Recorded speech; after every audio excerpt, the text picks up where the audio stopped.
नमस्कार, आपके साथ हूं मैं राजीव शर्मा। बिहार में विधानसभा चुनाव 2025 जैसे जैसे नजदीक आ रहे हैं, वैसे वैसे सियासी हलचल तेज हो रही है। सभी सियासी पार्टियों ने अपनी अपनी रणनीति पर काम करना शुरू कर दिया है और कई समीकरण बनते और बिगड़ते नजर आ रहे हैं।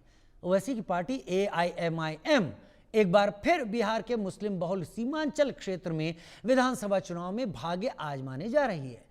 वैसे तो ओवैसी अब तक एनडीए और यूपीए से बराबर दूरी बनाकर राजनीति करते आए हैं, लेकिन अब लगता है उनका मन बदल गया है। ओवैसी की पार्टी बिहार में महागठबंधन में शामिल होना चाहती है। ओवैसी गठबंधन में शामिल होने के लिए बीजेपी को हराने के लिए मुस्लिम वोटों की एकजुटता का हवाला दे रहे हैं, लेकिन लगता नहीं कि तेजस्वी यादव और लालू यादव की ओवैसी के प्रस्ताव में कोई रुचि है।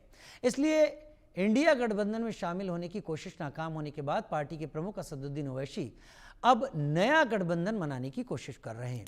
ओवैसी की सीमांचल न्याय यात्रा बिहार की सियासत में एक नए मोड़ की ओर इशारा कर रही है। ओवैसी इस यात्रा के जरिए सीमांचल में अपने सियासी पांव फैलाने की जुगत में लगे हैं। इससे माना जा रहा है कि इस बार बिहार की सियासत में AIMIM के बढ़ते प्रभाव से कई पार्टियों का सियासी समीकरण बिगड़ सकता है।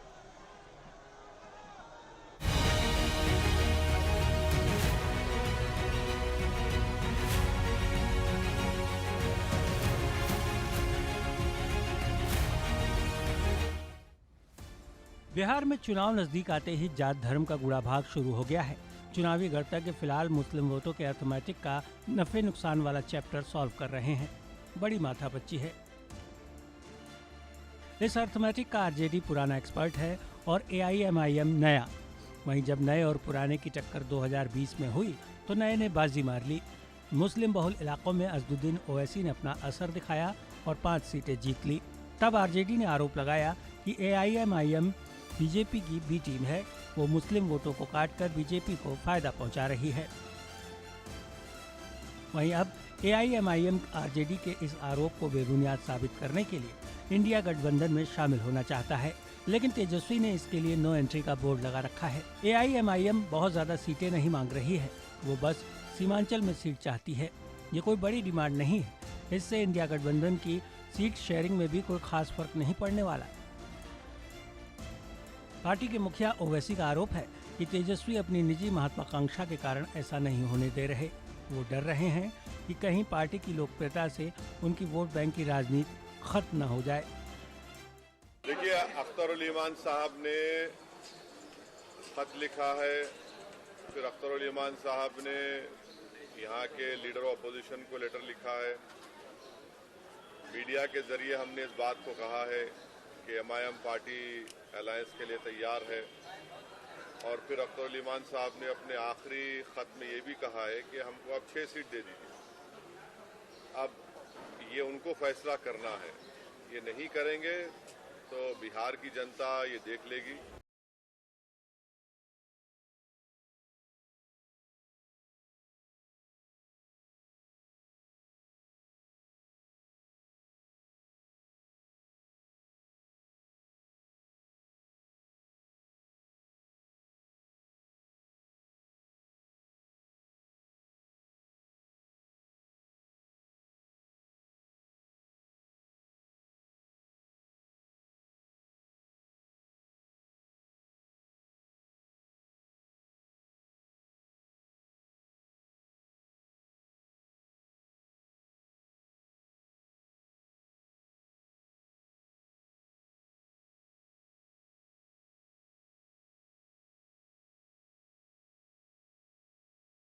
तब तेजस्वी यादव महज 12 सीटों के अंतर से बिहार का मुख्यमंत्री बनने से चूक गए।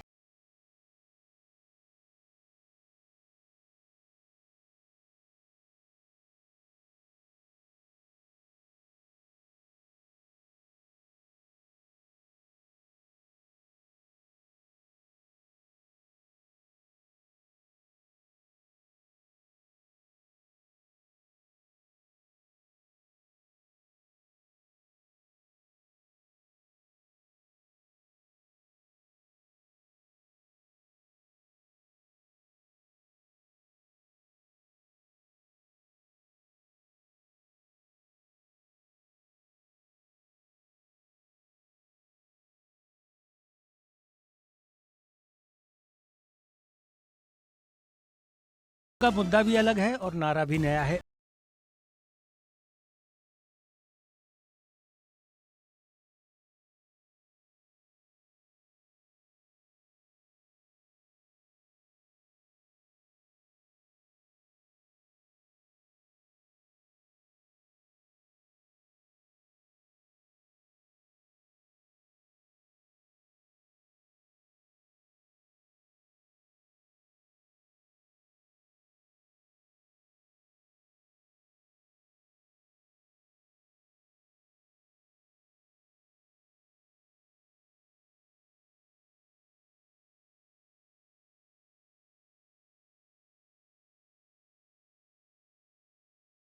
मुस्लिम वोटर एक मुश्त किसी गठबंधन को वोट नहीं कर पाएंगे।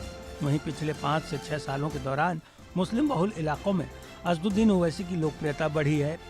लगातार मांग के बाद भी अगर तेजस्वी यादव ओवैसी को इंडिया गठबंधन में जगह नहीं देंगे तो उनका मुस्लिम समीकरण बिगड़ सकता है। वहीं राजनीतिक पंडितों की माने तो ओवैसी की न्याय यात्रा सीमांचल के चुनावी गणित को भी पलट सकती है। आने वाले चुनाव तय करेंगे कि सीमांचल की जनता अपना नेता किसे मानती है, महागठबंधन, बीजेपी या फिर ओवैसी की नई राजनीति के साथ हो जाएगी। Bureau report, India news.